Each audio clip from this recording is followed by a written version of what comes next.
하나님께서 우리에게 주신 말씀 함께 봉독하겠습니다. 사무엘상 2장 21장 1절로 9절까지의 말씀을 교독하겠습니다. 다윗은 노브로 가서 제사장 아히멜렉에게 이르렀습니다. 아히멜렉은 다윗을 만나자 벌벌 떨며 말했습니다. 왜 혼자입니까? 왜 곁에 아무도 없습니까? 다윗이 아히멜렉 제사장에게 대답했습니다. 왕께서 내게 임무를 주시며 아무도 내 임무와 지시받은 사항을 알지 못하게 하여라라고 하셨습니다. 군사들에게는 내가 말해둔 곳에서 만나자고 말해두었습니다. 그런데 혹시 무얼 가지신 것이 있습니까? 빵 5덩이만 주십시오. 없으면 있는 것이라도 좋습니다. 그러자 제사장이 다윗에게 대답했습니다. 그냥 먹는 보통 빵은 내가 가진 것이 없지만 여기 거룩한 빵은 있어. 군사들이 여인을 가까이 하지 않았다면 줄 수 있어. 다윗이 대답했습니다. 출전할 때마다 늘 그랬듯이 우리는 3일 동안이나 여인들을 멀리했습니다. 평범한 임무일 때에도 군사들의 그릇들이 거룩한데 하물며 오늘 같은 때야 얼마나 더 깨끗하겠습니까? 그리하여 제사장은 다윗에게 거룩한 빵을 주었습니다. 여호와 앞에 차려놓았던 진설병 밖에는 다른 빵이 없었기 때문입니다. 이 빵은 그날 따뜻한 빵을 올려놓으면서 물려낸 것이었습니다. 그런데 그날 사울의 신하들 가운데 하나가 그곳에 있었습니다. 여호와 앞에 머물러 있던 그는 도액이라는 에돔 사람으로서 사울의 양치기 가운데 우두머리였습니다. 다윗이 아히멜렉에게 물었습니다. 혹시 창이나 칼이 여기 있습니까? 내가 칼이나 다른 무기를 가져오지 못했습니다. 왕께서 시킨 일이 너무 급해서 말입니다. 함께 읽겠습니다. 제사장이 대답했습니다. 당신이 엘라 골짜기에서 죽인 블레셋 사람 골리앗의 칼이 저기 천에 쌓여 에봇 뒤에 있다오. 원한다면 가져가시오. 그것 말고는 여기에는 칼이 없소이다. 다윗이 말했습니다. 그만한 것이 어디 있겠습니까? 내게 주십시오. 아멘. 오늘은 종교개혁 주일입니다. 종교개혁이 우리에게 의미하는 바가 무엇인지 말씀을 통해서 함께 묵상해 보는 시간을 갖기를 원합니다. 초대교회 때에 교인들의 수가 늘어나면서 기독교를 금지하는 것이 국법으로 선포되었던 때가 있었습니다. 그들에게 교회 나가는 것은 당연히 금지되었고 특히 성만찬에 참여하는 것은 무서운 범죄로 간주되던 시절이었습니다.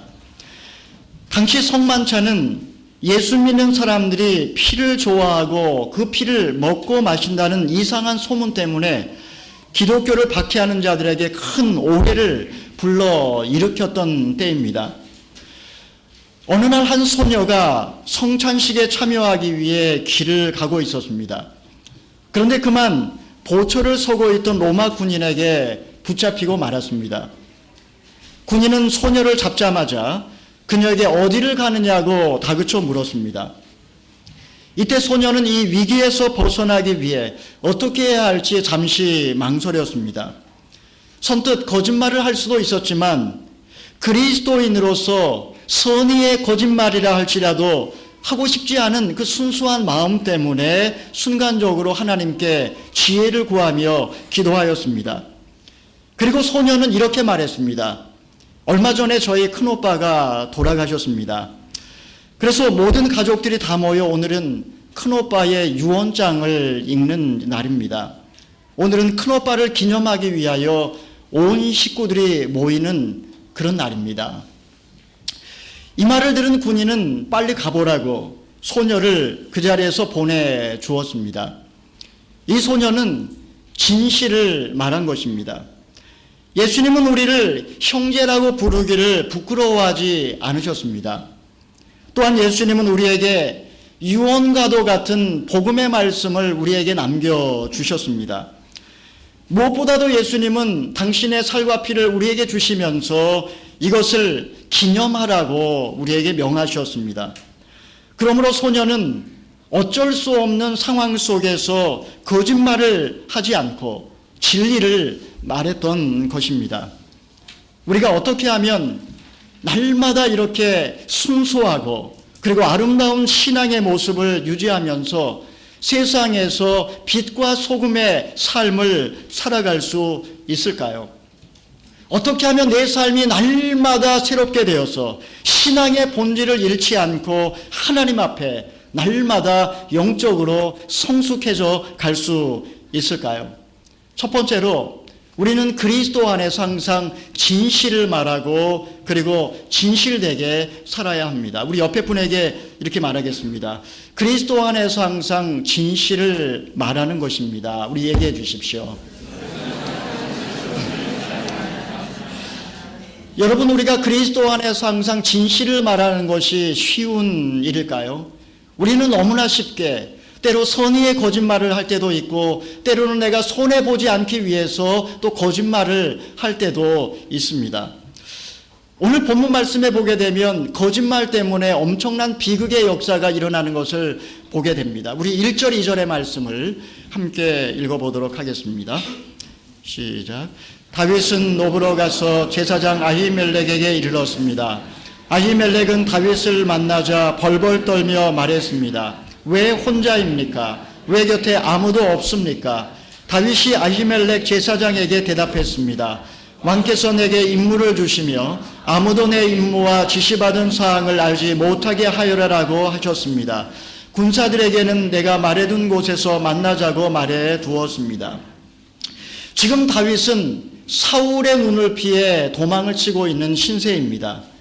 다윗은 사울이 자신을 죽이려고 그렇게 결심한 것을 알고 혼자 정처 없는 망명의 길을 떠났습니다. 다윗이 이제 높당에 이르렀을 때에 아히멜렉 제사장을 만나게 되었고 그는 다윗을 보자 떨면서 그에게 물었습니다. 왜 혼자입니까? 사실 골리앗을 쓰러뜨렸던 다윗, 그 다윗은 이스라엘의 영웅이었습니다. 사울은 천천을 쓰러뜨렸지만 다윗은 만만을 쓰러뜨렸다고 그 모든 이스라엘 사람들이 다윗을 알고 있었습니다. 사울 왕은 이런 다윗을 사랑해서 그의 곁에 두었고 천부장으로 삼았고 특히 그의 사랑하는 딸을 아내로 주어 왕의 부마로 세웠던 인물이었습니다.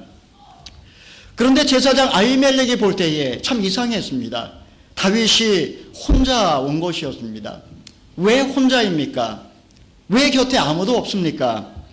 그가 생각할 때에 천부장이었던 그가 적어도 몇 명의 군사를 거느리고 오는 것이 당연한 일인데 이렇게 초라한 행색으로 홀로 이곳까지 온 것을 볼 때에 의아하게 생각을 했던 것입니다. 그러자 다윗은 지금 내가 왕명을 받들고 있는 중이고 그리고 이것은 극비 상황이기 때문에 혼자 왔고 군사들은 약속의 장소에 지금 머물러 있다라고 순간적으로 그에게 거짓말을 하고 말았습니다. 다윗은 도망자의 신세로서 지금 몹시 지치고 줄여 있었고 무엇보다도 아히멜렉에게 어떤 의심을 제공하지 않을까 이렇게 불안하고 두려웠던 것입니다. 우리가 뒤에서 살펴보겠지만 아히멜렉이 기회주의자이거나 아니면은 그렇게 영적으로 아둔한 사람은 아니었습니다. 그는 참으로 여유 있었고 또 깊은 사람이었고 무엇보다도 배려 깊은 사람이었습니다. 그럼에도 불구하고 다윗은 순간적으로 거짓말을 한 것입니다. 어느 주일학교 어린이가 엄마에게 이렇게 물었습니다. 엄마, 거짓말하는 게 나쁜가요? 도둑질하는 게 나쁜가요? 그러자 엄마는 갈등 없이 이렇게 말했습니다. 물론 도둑질하는 게 나쁘지. 하지만 아이의 생각은 엄마와 달랐습니다. 아니에요, 엄마. 엄마 생각이 틀려요. 왜냐하면 도둑질은 돌려줄 수 있지만 거짓말은 돌려줄 수 없잖아요. 여러분 참 일리가 있는 말입니다. 다윗은 순간적으로 거짓말을 했습니다. 아히멜렉이 어떤 제사장인지 아마 다윗도 알고 있었을 것입니다. 그럼에도 불구하고 자신의 약점을 보여주지 않기 위해서 또는 두려움 때문에 거짓말을 했습니다. 마침 그곳에 사울의 신하였던 도액이라고 하는 에돔 사람이 그들의 대화를 엿듣게 되었습니다. 그리고 이 도액은 기회주의자로서 사울에게 이 사실을 밀고 했고, 결국은 분노한 사울이 얼마 후에 군사들을 보내서 높당에 살고 있는 제사장 85명과 그들의 가족을 다 몰살하는 엄청난 비극이 일어나고 만 것입니다. 그냥 무심코 던졌던 거짓말이 이렇게 엄청난 재앙을 불러오리라고 아마 다윗은 전혀 예상하지 못했을 것입니다. 여러분, 선의의 거짓말일지라도 여러분, 그것은 때로는 엄청난 악이 될 수도 있습니다. 잠언 19장 5절 그리고 잠언 21장 28절은 거짓말에 대해서 하나님께서 어떻게 생각하시는지에 대해서 나와 있습니다. 우리 잠언 19장 5절의 말씀을 읽어보겠습니다. 시작. 가짜 증인은 받지 못하며 거짓말을 잘하는 사람도 벌을 피하지 못할 것이다. 잠언 21장 28절 시작. 가짜 증인은 망할 것이나 진실한 증인의 말에는 힘이 있다. 여러분, 오늘 본문에서는 거짓말은 하나님 앞에 악이라고 규정을 하고 있습니다. 그렇다면 성경에는 선의의 거짓말을 한 사람은 등장하지 않을까요? 성경에 선의의 거짓말을 해서 위기를 모면한 사람들이 나오기는 합니다. 출애굽기에 보게 되면 남자아이가 태어나면 모두 죽이라고 했던 바로의 명령을 들은 히브리 산파의 이야기가 나옵니다. 그들은 이스라엘 여인들은 산파가 도착하기 전에 스스로의 힘으로 아기를 낳기 때문에 우리가 가기 전에 먼저 다 아이가 태어나 있습니다 라고 거짓말로 위기를 모면했습니다. 하지만 잘 생각해 보면 히브리 여인들은 워낙 중노동에 시달렸기 때문에 아기를 그냥 혼자의 힘으로 쑥쑥 낳았던 것 같기도 합니다. 성경에 보게 되면 여호수아서에 보면 또 거짓말로 구원을 받은 한 여성이 등장합니다. 그는 여리고성에 살고 있는 기생 라합이었습니다. 그들은 정탐꾼을 3대 뒤에 숨겨두고 동족들이 왔을 때에 그들이 어디에서 와서 어디로 갔는지 알지 못한다고 거짓말을 해서 여리고성이 무너질 때에 구원을 받기도 했습니다. 여러분, 그렇다면 내가 손해볼 것 같을 때에 또는 선의의 거짓말도 그리스도인들에게 가능할까요? 예수님께서는 거짓말에 대하여 그 거짓말의 속성이 사탄에게 온 것이고 사탄은 거짓말쟁이요 거짓의 압이라고 규정을 하신 적이 있었습니다. 거짓말 자체가 악에 속한다라고 예수님은 생각하셨습니다. 그렇기 때문에 그것이 내가 손해보기 때문에 거짓말하는 것 또는 선의를 가지고 거짓말하는 것조차도 사실은 선이 아니라고 말씀합니다. 만약에 그리스도인들이 선의의 거짓말을 허용하기 시작한다면 어떤 일이 벌어질까요? 여러분, 인간은 자기 합리화에 얼마나 능수능란한지 모릅니다. 인간의 타락한 본성은 머지않아 거짓말에 익숙해질 것입니다. 여러분, 오늘날 그리스도인들의 도덕성이 땅에 떨어지고 그리고 세상 사람들이 교회를 비판하고 교인들을 비난하는 것 중에 하나가 대단한 것이 아니라 도덕성과 정직성을 가지고 비난할 때가 많이 있습니다. 하물며 다윗과 같이 두려움 때문에 거짓말을 했다면 어찌 그것을 죄 없다라고 이야기할 수 있겠습니까? 결국 높당에서 무수히 많은 사람들이 피를 흘리고 만 것을 볼 때에 결코 이것이 선이 아님을 우리에게 분명히 보여주고 있습니다. 우리 그리스도인들은 비록 선의의 거짓말이라 할지라도 또는 내가 손해볼까봐 하는 거짓말이라 할지라도 하나님 앞에 진실해야 함을 잊지 말아야 합니다. 때로 그것이 두려움 때문에 또는 그것이 내가 손해보는 것 때문에 거짓말한 것이라 할지라도 항상 그리스도인은 진실을 말해야 하는 책임이 있습니다. 순수하고 아름다운 신앙은 어디에서 나올까요? 그것은 진실함에서 나옵니다. 하나님 앞에 진실하고 성도들에게 진실하고 그리고 항상 투명하게 살아가는 신앙의 자세는 결코 신앙의 본질에서 벗어나지 않게 우리를 도와준다라는 사실을 믿으시면 아멘 하시기 바랍니다. 둘째로 우리가 어떻게 하면 순수한 신앙을 갖고 날마다 나 자신을 개혁하며 살아갈 수 있을까요? 그것은 율법이 아니라 율법의 정신을 쫓아 살아야 합니다. 우리 옆에 분에게 또 이야기해 주십시오. 율법이 아니라 율법의 정신으로 사는 것입니다. 우리 3절에서 6절까지의 말씀을 함께 읽어보겠습니다. 시작. 그런데 혹시 3절에서 6절입니다. 읽어보겠습니다. 시작. 그런데 혹시 뭘 가지신 것이 있습니까? 빵 5덩이만 주십시오. 없으면 있는 것만이라도 좋습니다. 그러자 제사장이 다윗에게 말했습니다. 그냥 먹는 보통 빵은 내가 가진 것이 없지만 여기 거룩한 빵은 있어. 군사들이 여인을 가까이 하지 않았다면 줄 수 있어. 다윗이 대답했습니다. 출전할 때마다 늘 그랬듯이 우리는 3일 동안이나 여인들을 멀리했습니다. 평범한 임무일 때에도 군사들의 그릇이 거룩한데 하물며 오늘 같은 때에야 얼마나 더 깨끗하겠습니까? 그리하여 제사장은 다윗에게 거룩한 빵을 주었습니다. 여호와 앞에 차려놓았던 진설병밖에는 다른 빵이 없었기 때문입니다. 이 빵은 그날 따뜻한 빵을 올려놓으면서 물려낸 것이었습니다. 다윗은 제사장 아히멜렉에게 혹시 무엇을 가진 것이 있다면 먹을 것을 좀 달라고 요청을 하였습니다. 사울의 천부장이요 왕의 부마였지만 현재 그의 신세는 초라하기 그지없습니다. 죽음의 위협 앞에 도망자의 신세가 된 그는 외롭고 두렵고 배가 고팠습니다. 그런데 아히멜렉은 지금 보통 먹을 수 있는 떡은 없고 지금 오직 거룩한 빵만이 있다라고 이야기를 하고 있습니다. 율법에 의하면 이 떡은 아무나 먹을 수 있는 빵이 아니고 오직 제사장이 거룩한 성소에서 먹을 수 있는 진설병이었습니다.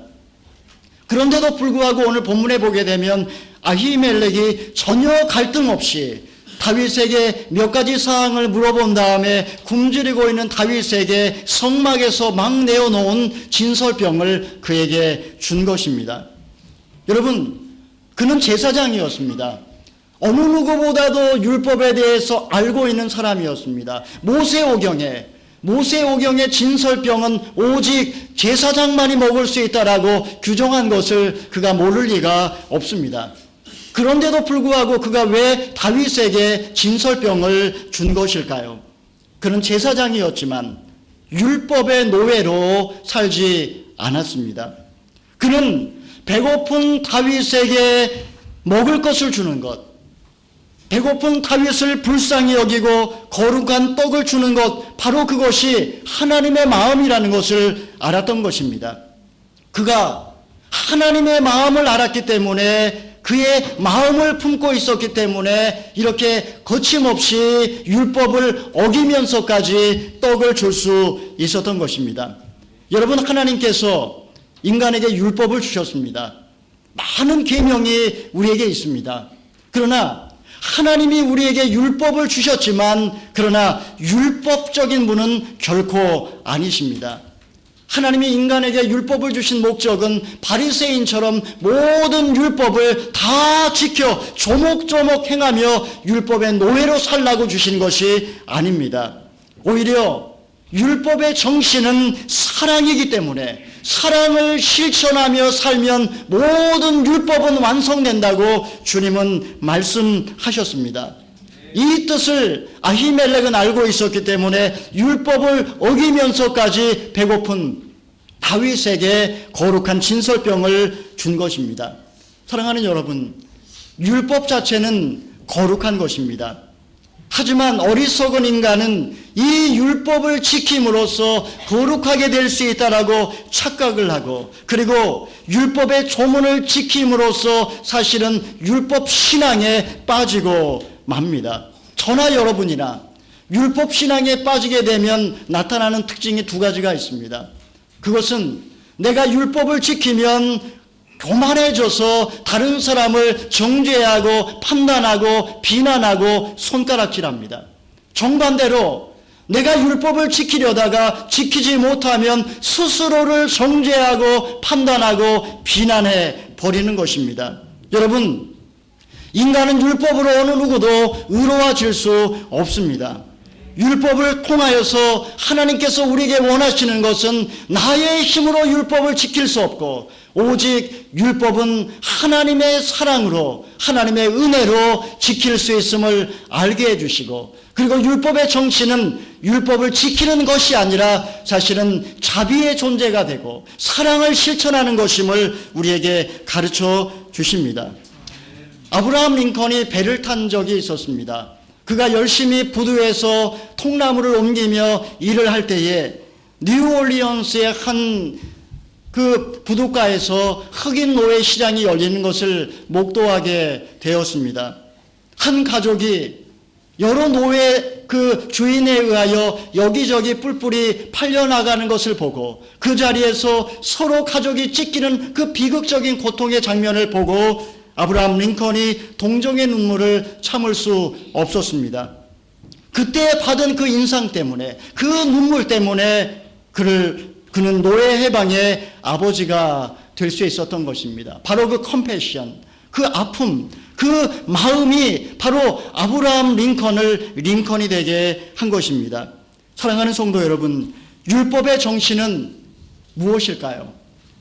율법의 정신은 남이 아파할 때 함께 아파하는 것이고, 남이 배고플 때 함께 배고파하는 것이고, 남이 추워할 때 함께 추워하는 것, 이것이 율법의 정신인 줄 믿으시기를 바랍니다. 하나님은 결코 제사를 원치 않으시고 자비를 원하십니다. 우리가 아무리 주님을 위하여 희생하며 하나님을 섬긴다 할지라도 우리는 자비심을 잃어버릴 수 있습니다. 사람의 생명을 존귀하게 여기고, 그리고 서로가 서로를 긍휼히 여기고 불쌍히 여기는 것이야말로 율법의 완성이라고 주님은 우리에게 가르쳐 주셨습니다. 순수하고 아름다운 신앙, 날마다 새로워지는 신앙은 어떤 신앙일까요?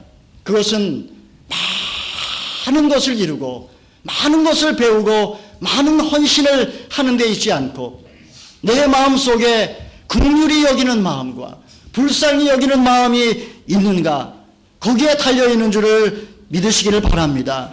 이런 심정으로 살아가는 사람은 신앙의 본질을 결코 잊지 않고 율법을 지키고 안 지키고 그런 걸 떠나서 내가 지금 신앙의 본질을 따라 살고 있는가 늘 점검하며 율법의 노예로 살지 않고 오히려 율법을 실천하며 사랑의 삶으로 살아갈 수 있음을 믿으시기를 바랍니다.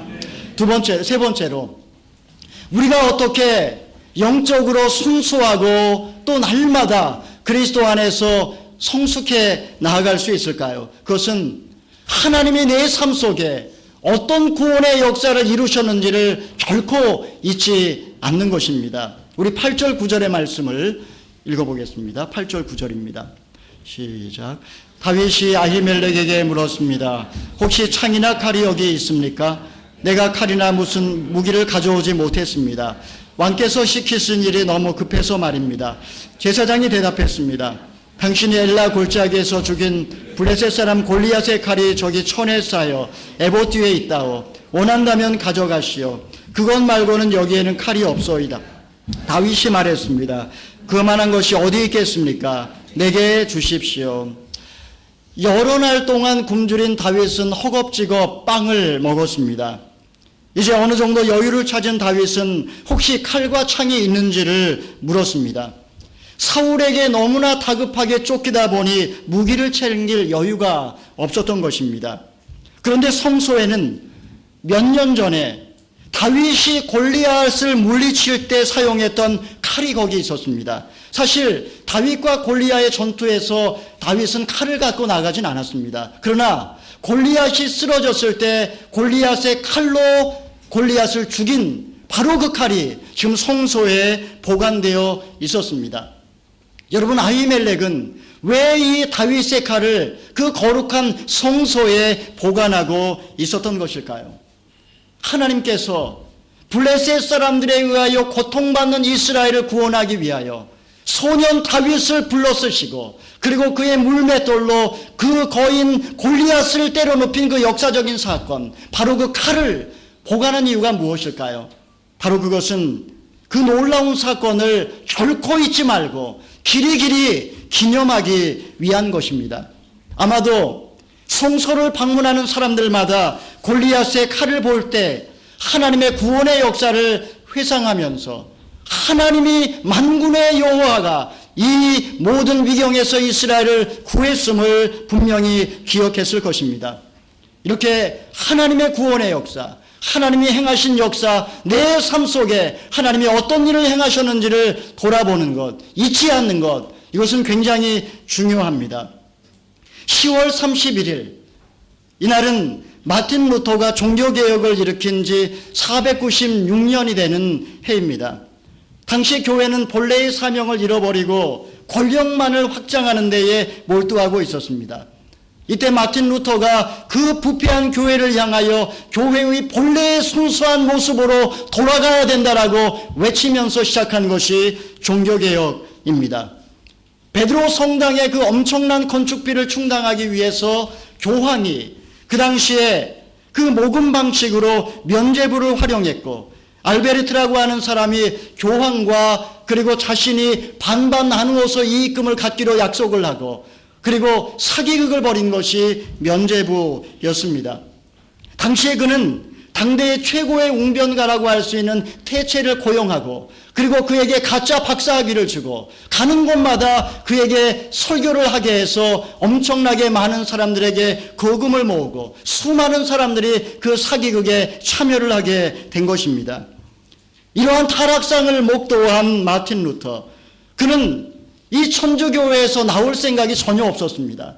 그는 이 천주교회가 부패했기 때문에 그 타락상을, 잘못된 관행을 95개 조항으로 적어서 성당벽에 붙였고, 부패한 카톨릭이 이제는 회개할 것을 촉구한 것입니다. 종교개혁은 비텐베르크 성당, 그 작은 성당에서 시작됐지만 요온의 불길과 같이 전 유럽으로 퍼졌고 엄청난 지지자들을 얻게 되었습니다. 교황은 자신의 세력을 규합해가지고 엄청난 박해를 가하기 시작했습니다. 결국 스페인과 프랑스에서는 수만 명의 개신교도들이 비참하게 학살을 당했고, 독일에서는 카톨릭과 개신교 간에 30년간의 전쟁이 일어나서 무려 독일 인구의 3분의 1이 죽었습니다. 여러분, 우리가 이렇게 신앙의 자유를 갖고 하나님 앞에 예배 드릴 수 있는 것이 거저된 것이 아닙니다. 마침내 1648년에 카톨릭과 개신교 간에 웨스트팔리아 조약이 맺어졌고, 개신교도들이 양심에 따라 주를 믿을 수 있는 신앙의 자유를 얻게 된 것입니다. 여러분, 이것이 개신교의 시작입니다. 교회가 매년 10월 마지막 주를 종교개혁주일로 기념하는 이유가 무엇일까요? 역사를 기억하자는 것입니다. 교회가 본질을 잃고 타락했을 때에 어디로 가야 될지를 잊지 말자는 것입니다. 역사를 망각하는 민족은 망합니다. 여러분, 종교개혁자들이 주장한 것은 네 가지입니다. 성경으로 돌아가자, 그리고 믿음으로 구원받는다, 만인 제사장설, 그리고 개혁은 계속돼야 된다. 여러분, 오늘날 한국교회의 상황을 걱정하는 분들이 참으로 많습니다. 특별히 이민교회에서 벌어지고 있는 수많은 분열과 분쟁의 모습은 우리의 마음을 아프게 합니다. 기독교 윤리 실천연대의 손몽호 교수님은 한국교회가 본질을 회복하기 위하여, 그 순수성을 되찾기 위하여 세 가지를 개혁해야 된다라고 말씀을 하셨습니다. 첫 번째는 도덕성의 회복입니다. 교민들이 그 누구보다도 진실하고 진리를 말하고 그럴 때 세상 사람들이 교회를 새롭게 보기 시작할 것입니다. 둘째로, 교회가 돈과 명예와 권력의 우상을 제거해야 된다라고 지적하셨습니다. 교회가 돈을 쫓고 명예를 쫓고 권력을 우상화할 때에 교회는 타락할 수밖에 없습니다. 세 번째로, 우리 교회라고 하는 우상을 깨트려야 된다라고 말씀하셨습니다. 우리 교회, 우리 오늘의 교회, 먼저 우리 교회라는 이 우상이 깨어질 때에 하나님의 교회는 진정 세워진다라고 말씀하셨습니다. 우리 오늘의 교회는 예외일까요? 우리 오늘의 교회도 여기에 비추어서 날마다 개혁해 나가야 할 것입니다. 사랑하는 성도 여러분, 우리가 어떻게 하면 순수하고 아름다운 신앙의 모습을 유지하면서 세상에서 빛과 소금의 역할을 다할 수 있을까요? 우리 모든 신앙인들이 신앙의 본질을 잃어버리지 않고 날마다 성숙을 향하여 이렇게 예수님 그리스도의 장성한 분량으로 자라갈 수 있는 비결이 무엇일까요? 그것은 하나님 앞에 진실되게 사는 것이고 진실을 말하는 것이고 율법의 정신은 사랑을 실천하면서 사는 것이고 결코 과거를 잊지 않고 날마다 나 자신을 개혁하면서 살아가는 것임을 잊지 마시기를 바랍니다. 저와 여러분이 날마다 이 말씀을 통하여 새롭게 되는 저와 여러분이 되시기를 주님의 이름으로 축원합니다. 아멘. 우리 이 시간에 잠깐 말씀에 기초해서 기도하기를 원합니다.